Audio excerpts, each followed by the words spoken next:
Recording चालू आहे? Recording चालू आहे, लाव ना. थांबरा. नाही,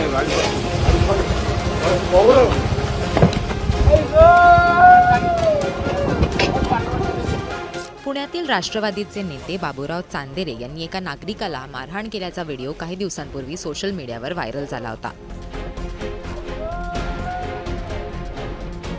तो व्यक्ती परिसरातील विकासाच्या आडवा आला होता, ठेकेदार आणि इंजिनियरला धमकावत होता आणि त्यामुळे मी त्याला समजवायला गेल्यानंतर झटापट झाली आणि दोघेही पडलो, असं बाबूराव चांदेरे यांनी म्हटलं होतं.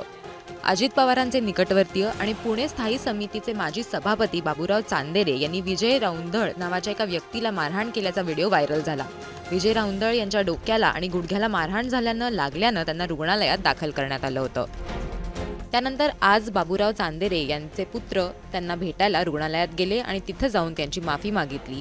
त्याचबरोबर मी माझ्या वडिलांना सुद्धा तुमची येऊन माफी मागायला सांगितलंय असं सांगितलं.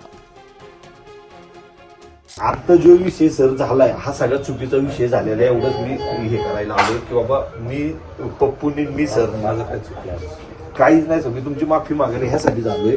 पप्पू आणि मी आणि आई आम्ही तिघांनी सुद्धा सांगितले जे तुम्ही केले ते वागले तर आमच्या तिघांना सुद्धा पटलेलं नाही.